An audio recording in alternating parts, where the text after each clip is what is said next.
मैं देवों के देव महादेव के चरणों प्रणाम करती हूँ। मैं गौरी पार्वती मैया भवानी के चरणों प्रणाम करती हूँ। मैं कार्तिक गणेश दोनों भैया के चरणों प्रणाम करती हूँ। मैं सभी देवी दुर्गा के चरणों प्रणाम करती हूँ।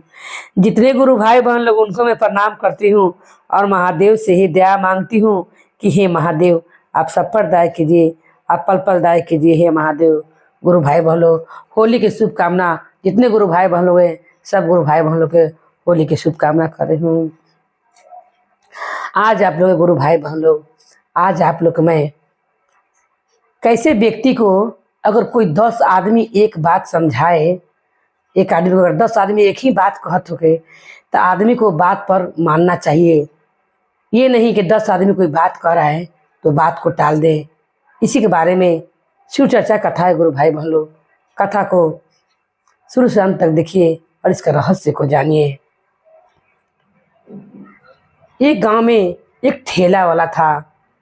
ठेला वाला रोज जाता और उसका यही काम था, रोज ठेला लेकर जाता और जाकर वो लोग के चाय आटा का बोरा लाता और अपने घर को ले जाता और लोग पहुंचा कर जो पैसा लोग देते, लोग घरे घरे पहुंचाता, जो पैसा देते उसी पैसा से अपना घर का खर्चा चलाता। एक दिन उसे उधर बोहनी ही नहीं होता है, वो दिन भर ठेला लेके घूमते रहता है गुरु भाई बहन लोग। मुझसे बोहनी नहीं होता। अब पत्नी निकलने के पहले कह देती है कि आज अगर आप बिना राशन पति के घर पर आ गए तो आज आपको छोड़ूंगी नहीं, आज आपको मैं कुछ भी चलाकर मार दूंगी। उनकी पत्नी जरा गुस्टेल टाइप की थी, वो पति को कभी समझती नहीं थी। उसे तो बस कहूँ से बस पैसा चाहिए, पैसे के फेर में रहती थी। कभी कभी पत्नी को भी पति का मजबूरी समझना चाहिए कि वो अगर उनके पास नहीं है तो कहाँ से ला कर देंगे। मगर कितनी पत्नियाँ रहती हैं, उन्हें चाहिए तो चाहिए। सब किस्म का आदमी है गुरु भाई मान लो। उसी में कोई पत्नी थी, वो अपने पति से कहती हैं कि ठेला लेकर तो जा रहे हैं मगर आज खाली हाथ जब आप घर पर आ गए तो ठीक नहीं होगा। जो भी मुझे पहले भेटा जाएगा मैं उसी चला कर आपको मार दूंगी। तब पति कहता है ठेला वाला कि ठीक है, फेरने के लिए मुझे कम से कम 2-3 रुपया दे दो। ये कोई खुदरा मांगता है तो मैं क्या लड़ दूंगा। पत्नी कहती है मेरे पास है ये 3 रुपया 4 रुपया खुदरा है, ले लीजिए, लेकर जाइए। ऐसा कहकर अपने पति को 3 रुपये खुदरा देती है। अब वो बेचारा ठेला लेकर चलते जाता है मगर कोई भी उसे नहीं मिलता कि अपने घर को जैसे लोग अनाज लाद कर कसबे पहुँचाने के लिए कोई काम ही नहीं मिलता है। बेचारा बहुत दुखी होता है और दुखी होकर कहने लगता है कि मैं क्या करूं, ये महादेव भी जिसे देते हैं उसे खूब देते हैं और जिसे नहीं देते हैं उसे नहीं देते हैं। अरे कोई पूरी मिठाई खा रहा है और कोई भूखे ही मर रहा है। आज तो बुझाते हैं कि महादेव मेरी पत्नी से मुझे पिटवा ही देंगे। आज तो एक भी कोई बोहनी नहीं हुआ है, किसको मैं बैठाऊँ, किसको लेकर जाऊँ, और क्या मैं चाहूँ, आटा किसका ला दूँ, कोई कह ही नहीं रहा है। ऐसा सोचते हुए मन में अभी महादेव के बारे में सब बोल ही रहा था कि आज बुझाते कि महादेव मेरी पत्नी से मुझे पिटवेबे करेंगे। पहले माता पार्वती, वो तो माता अंतर्यामी है, माता ने अपनी भक्त को पुकार को सुना और महादेव से कहा कि हे प्रभु देखिए, अगर किसी की पत्नी अगर पति को कुछ चला कर मार दे तो क्या अच्छा लगेगा। तो महादेव कहते हैं नहीं नहीं, ऐसा नहीं होना चाहिए। तब माता पार्वती कहती है कि अगर नहीं ऐसा होना चाहिए तो देखिए वो धरती पर जो वो ठेले वाली पत्नी है उसका क्रोध बहुत ज़्यादा है और वो हमेशा झाँव झाँव करते रहती है। तब महादेव कहते हैं कि उसका पीछे भी एक राज है। वो अगला जन्म में वो कुत्ता थी, कुतिया थी, इसीलिए जन्म में वो इंसान बनी है। उसका झाँव झाँव का आदत किया नहीं है, वो हमेशा झाँव झाँव करते रहती है, पति से भी उससे करते रहती है। पति बेचारा इतना अच्छा मिला हुआ है फिर भी पति का बात नहीं समझती है और पति पर झाँव झाँव करती रहती है। तब माता पार्वती कहते हैं अगला जन्म में कुतिया थी क्या थी इससे मतलब नहीं है, आपको अभी तुरंत जाकर उसको मदद करना है ठेले वाले को। अगर नहीं मदद कीजिएगा आज बेचारा आपका भक्त पिटा जाएगा। तब महादेव कहते हैं ठीक है, तो मेरे रहते ऐसा नहीं होगा, मैं ही जाता हूँ उसका ठेला पर बैठ जाता हूँ और उसे कहूँगा कि मेरे घर को पहुँचा दो। माता पार्वती कहती हैं इतने सारे गन हैं, उन्हीं को भेज दीजिए, आप क्या करने के लिए जाइएगा। महादेव कहते हैं जौन ज्ञान मैं अपने भक्त को देकर आऊंगा, ये गन लोग क्या करेंगे जाकर, मैं ही जाता हूँ।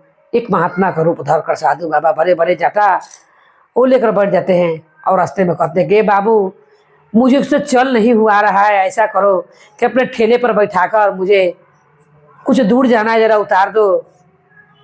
तो कहता है, तो सोचता है कि चलो एक बोहनी बेटा ने मिल गया, कोई एक आदमी बैठ जाएगा तो मेरा बोहनी बट्टा हो जाएगा, ठेले वाला सोचता है। और कहता है कि ठीक है बाबा आइए, और अपने गमछे से वो ठेले को झाड़ने लगता है क्योंकि उस पर हमेशा आटा का बोरा लाता था। तब बाबा कहते हैं कि ना झाड़ोगे तब वो चलेगा, मगर मुझ में एक कमी है बाबू, सुन लो। तब वो कहता है क्या? तो मेरे पास एक भी पैसा नहीं है, क्या तुम अपने ठेले पर बैठा कर मुझे कुछ दूर पर पहुंचा दोगे? मैं एकदम चल नहीं सकता हूँ। तब वो कहता है कि वो गाँव को मिला तो ऐसा मिला कि एक भी पैसे इनके पास नहीं है, अब मैं क्या करूँ। फिर सोचता है कि ऐसे भी बोहनी नहीं हुआ है, काहे नहीं बाबे को बैठा कर घर तक उतारता हूँ, आखिर खाली ठेला लेकर मैं जेबे करूँगा। और वो महादेव को उसी ठेला पर बैठा लेता है। जब महादेव के ठेला पर बैठा लेता है गुरु भाई बहन लोग, तब अब कहता है कि ठेले वाला कहता है कि बाबा मेरा मन बड़ा उड़ गया है, आज मुझे अच्छा नहीं लग रहा है, आज तो पत्नी मरबे करेगी। और उसने कहा है कि जो भी पहले सामान भेटा जाएगा उसी आपको चला दूंगी। अब बताइए मैं क्या करूं। घर के कमारे के पीछे से दुआरी पर झाड़ू रख रहती है, पगली है, कहो ना मुझ पर झाड़ू चला दे। महादेव कहते हैं कि तुम कहना क्या चाहते हो? तब वो कहता है ठेला वाला कि मेरा मन नहीं लग रहा है, जरा कथा कहिए, कुछ तो कहिए बाबा कि रास्ता कट जाए। तब बाबा कहते हैं कि मैं कथा ऐसे नहीं कहता हूँ, तुमको कुछ देना पड़ेगा दक्षिणा, तब मैं कथा कहूँगा। तब वो कहता है एक तो ठेले पर बैठ गए हैं, ऊपर से उल्टे मुझसे दक्षिणा मांग रहे हैं। फिर सोचता है कि मन नहीं लग रहा है, चलो मैं इनको जो पत्नी 3 रुपये फेरने के लिए दी थी वो देता हूँ। फिर सोच रहा है कि अगर वो पैसा मैं इनको देता हूँ और पत्नी अगर देखेगी मैं कुछ घर पर लेकर नहीं गया हूँ और उसका दिया हुआ पैसा भी मैं बाबा के दे दिया हूँ, तब तो आओ क्रोध में हो जाएगी। ऐसा सोचकर वो कहता है कि बाबा ये पत्नी ने मुझे 3 रुपया दिया था वापस फेरने के लिए, आप यही पैसा मांग रहे हैं। बाबा बोलते हैं ढेर नहीं, एक कथा कहूँगा तो 1 रुपया लूँगा। कहता है ठीक है 1 रुपया। तब कहते हैं बाबा कि देखो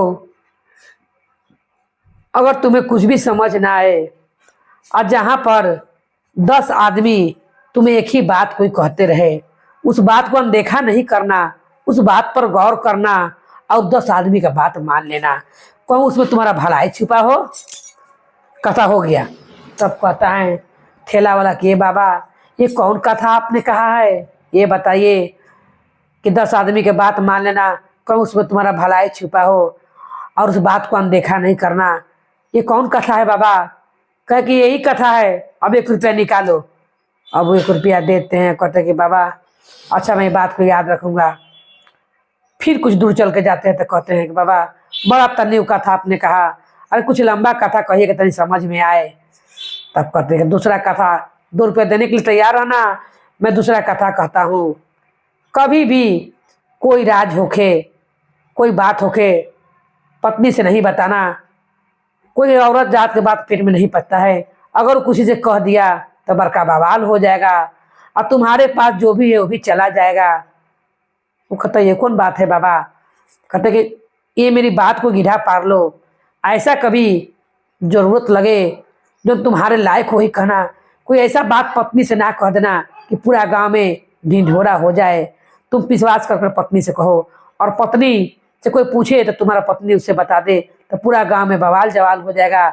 इसीलिए कोई भी जरूरत ला बात है पत्नी से शेयर नहीं करना। अब मेरा वो भी 2 रुपया दे दो। अब बाबा वो भी 2 रुपया देते हैं। अब ठेला वाला भी 2 रुपया देते हैं। तब वो कहता कि बाबा अब आपको देने के लिए कुछ भी नहीं है, अब तो ऐसे कथा सुनाइएगा नहीं। तो लो बाबा कहते हैं मेरे दोनों बात को याद रखना, अब मेरा घर आ गया तो मुझे उतार दो। वहाँ पर एक कुटिया रहती है, वहीं पर बाबा उतर जाते हैं। बाबा कहाँ उतरते हैं? जहाँ पर कुटिया रहती है गंगा किनारे कुटिया रहता है एक ठो। कहते बाबा मैं चलते चलते गंगा किनारे आ गया अब मुझे समझ में भी नहीं आया। गंगा किनारे बहुत भीड़ लगा रहता है गुरु भाई बहन लोग। वहाँ पर वो पगली बुढ़िया मरी रहती है। पगली बुढ़िया मरते, कोई भी पगली बुढ़िया के पास नहीं जाता है और कोई भी उसके पास नहीं जाता है। और सब यही कहते हैं, एक दूसरे को कहते रहते हैं, कल इसको उठा के यहाँ से हटा दो, इसका जो मोटरी गेटरी इसको फेंक दो, ये कैसन लग रही है गंगा किनारे। तो ठेला लेकर जब देखते हैं कि वो ठेला लेकर गंगा किनारे के व्यक्ति पहुंच गया है, तो 10 आदमी मिलकर उससे कहने लगते हैं ठेला वाला से कि भैया तुम्हारे पास ठेला है, ये पगली बुढ़िया को उठाओ, इसका सामान को उठाओ, जो गुदरी उदरी बंधले है ओला झोला, और ले जाके गंगा जी में इसको फेंक दो। ये गंगा किनारे ढेर दिन रहेगी तो महकने लगेगी, ये लोग नहाने धोने आता है। वो कहता है कि तुम्हें मैं ही मिला हूँ ये बुढ़िया को फेंकने के लिए। सर्वपट्टी से आदमी कहने लगते हैं। वो बुढ़िया के छोड़कर और ठेला वाला आगे बढ़ने लगता है। फिर उसे बाबा की बात याद आती है गुरु भाई बहन लोग, कि जहाँ 10 आदमी कोई बात कहे तो उसे कर देना चाहिए। फिर लौट के आता है और देखता है कि बाबा ने कहा था 10 आदमी की बात मानने के लिए, यहाँ पर इतने सारे आदमी मुझे कह रहे हैं, ला मैं ही उठा कर इसे फेंकता हूँ।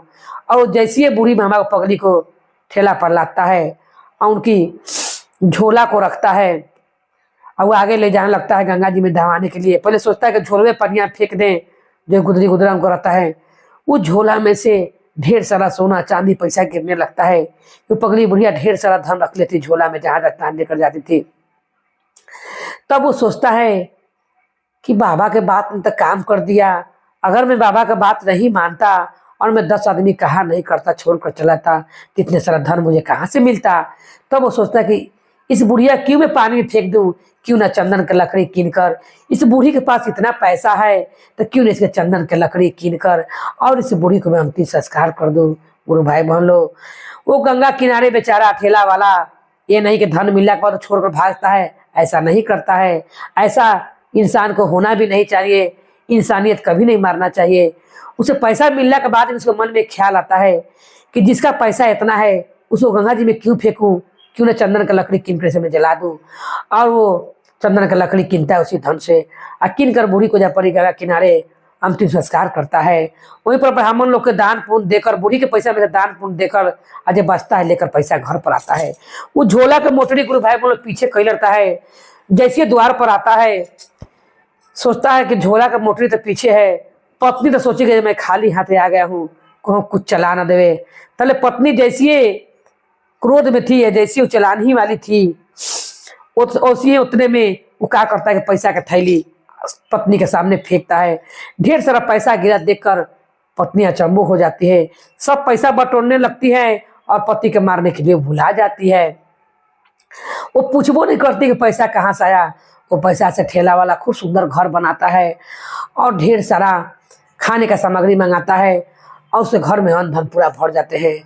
अब धीरे धीरे उसकी पत्नी लोग के चर्चा में जाती थी, उसको भी मन किया कि जरा मेरे पास भी पैसा कौड़ी हो गया है, मैं भी जरा शिव चर्चा करूंगी। और उसने शिव चर्चा के कार्यक्रम रख दिया। जब शिव चर्चा का कार्यक्रम रख दिया, जितने लोग शिव चर्चा में आए सब लोग के उसने प्रसादी में एक जितना उसमें सोना का सिक्का था, एक लोग के प्रसादी में वो सोना का सिक्का देने लगी। जितने गुरु बहन लोग गए कहे कि बाप रे कौन इसका पति हाथ मार दिया है राता राती, कि बाप रे इतना बड़ा घर बन गया, शिव चर्चा में सोना का सिक्का बांट रही है। तब वो पत्नी से कहते हैं कि ये गुरु बहन अपना पति से नहीं पूछी हो कि कहाँ से इतना धन कमा कर लाया है, हम भी लोग अपना पति को भेजेंगे, वो भी धन कमा कर ले आए। देखो तुम पड़ोसन हो हम लोग के, हम लोग भी तुम्हारे साथ अच्छा अच्छा खाने पीने लगेंगे, हम लोग के भी घर द्वार हो जाएगा। तो क्या कहती है कि मैंने कुछ नहीं पूछा हूँ पति से, मुझे तो खाने से पैसा से मतलब है। सब गुरु बहन कहती है तो पूछ के बताइएगा आखिर आपका पति इतना पैसा लेकर आए कहाँ से। तो वो कहती है ठीक है, आज मैं सोने के टाइम मुझे जरूर पूछूंगी कि पैसा इतना कहाँ से आया है। तब जब रात होता है, शिव चर्चा खत्म होता है, सब लोग को सोने के सिक्का प्रसादी में देकर भेज देती है। तब रात को ठेले वाले की पत्नी अपने पति से कहती है कि ये जी मैं तो पैसा मगन होकर आपसे पूछबो नहीं कि कितना सारा धन आपको पास आया कहाँ से और मिला कहाँ से। तब उसे उस बाबा की बात याद आती है, महादेव के। वो जानता नहीं था कि महादेव हैं, मगर महादेव की बात याद आती है कि कभी भी राज की बात पत्नी को नहीं बताना, नहीं तो गांव में बवाल जवाल हो जाएगा, तुम्हारे पर बहुत दिक्कत पड़ जाएगा। अब वो सोचता है कि मैं क्या बताऊं इसे, कैसे मैं बताऊं कि पैसा कहाँ से आया है। तब वो क्या कहता है कि देखिए, गंगा किनारे, जो गंगा जी के किनारे एक मदार का पेड़ है, उसी मदार के पेड़ से जो जो भी अपने आँख में दूध डालते हैं, अपने से मदार के पेड़ में से पैसा गिरने लगता है। उसने कहा कि ऐसा? तो बोले कि हाँ। सब लोग अपनी पत्नी से, इनकी पत्नी गए जितने गुरु भाई बहन लोग थे सबसे कह दी कि गंगा किनारे को मदार का पेड़ है, उसी को तुर कर आँख में डालिएगा और उसको डाल कर जब हिलाइएगा पेड़वा को, तो उसमें से ढेर सारा सोना चांदी गिरेगा। मेरे पति ने ऐसा ही किया है। जितने गांव के लोग थे सभी चले गए। जब गांव के लोग जाने लगे वहां पर गंगा किनारे, तो जो होशियार था उसने कहा कि अगर मैं आँख में डाल लूंगा तो मेरा आँख ही फूट जाएगा। मैं ऐसे ही हिला कर देखता हूँ कि इसमें से पैसा गिरता है कि नहीं गिरता है। जितने लोग गए थे सब लोग जाकर और हिलाने लगे, और कुछ उसी में से आदमी लोग अपने आँख में मदार को डाल लिए। जैसे दूध पड़ा, आँख के आनर हो गए। जितने के पति आनर हुए सब लोग उनके घर पर ओढ़न लेकर आए और कहे कि पैसा तो नहीं मिला, मगर हम लोग का पति का आँख फूट गया, तुम्हारा पति ने क्या हम लोग के बता दिया। तब उसने कहा अपने पति से, क्या क्या कह दिए हैं? सब लोग का आँख में दूध पड़ गया, सब लोग आनर हो गए हैं। तब उन्होंने कहा कि ऐसे थोड़ी पैसा निकलता है। पहले मैंने गया तो गंगा जी में नहाया, गंगा जी में नहाकर गंगा मैया का ध्यान किया, उसके बाद मैंने वहाँ पर कथा पूजा किया, तब मदार के पेड़ को पूजा किया, उसके बाद से पैसा आया। ये लालची सब थे, गए गंगा में स्नान भी नहीं किए, न गंगा मैया के पूजा किए, न पूजा पाठ किए, और न ब्राह्मण खिलाए पिलाए, जाकर सीधे पेड़ हिलाने लगे। ऐसे ऐसे दुष्ट को पैसा मिलेगा। तब उनकी पत्नी कहती है कि तुम्हारे इसमें मेरा पति का कोई गलती नहीं है, सब तुम्हारा पति की गलती है। तुम्हारा पति ने जाकर गंगा जी में स्नान करवे नहीं किया और जाकर पेड़ को हिलाने लगा और आँख में डाल दिया, इसी कारण उनकी आँख में दशा हुई है। जाकर अपने अपने पति को आँख कर इलाज कराओ। ऐसा कहकर वो अपने अपने घर को चले जाते हैं, ऐसा जवाब देते हैं, अपने अपने घर को चले जाते हैं। तब ये ठेला वाला कहता है कि आखिर बाबा कौन थे जो मुझे दो बात बताया। आज मैं अगर ये बात बताता, रात की बात, तो मेरी पत्नी पूरा गांव में हल्ला कर देती और मेरे घर में चोरी करवाती कि मेरे पास इतने सारा धन है, क्योंकि सोना का धन बहुत था, सोना का सिक्का उसके पास बहुत था। उस दिन से उस विचार करने लगा और अपनी पत्नी से कहने लगा कि आखिर एक बाबा कौन थे। एक बाबा मुझे मिले थे, उन्हें 2 कथा सुनाई थी, मगर राज की बात नहीं बताते हैं। वही कहते कि बाबा ने मुझे 2 कथा सुनाई थी, दोनों कथा ने उनका मुझे ज्ञान वाला था और मेरे लिए लाभदायक हुआ है। तब उनकी पत्नी कहती है कि क्या जाने कौन भेष में भगवान भेटा जाते हैं, काज आपको ठेला पर महादेव ही बैठे हुए। तब ये समझ जाता है कि मेरी पत्नी कहूँ सही तो नहीं कर रही है, और प्रभु को ध्यान करते हुए कहता है कि हे महादेव, मैंने ठेले ले जाते समय आपको कोसा था और कहा था कि कोई पूरी मिठाई खा रहा है और कोई भूखे मर रहा है। हे प्रभु, आप ही ने मुझे ज्ञान देने के लिए बजाते के आए थे।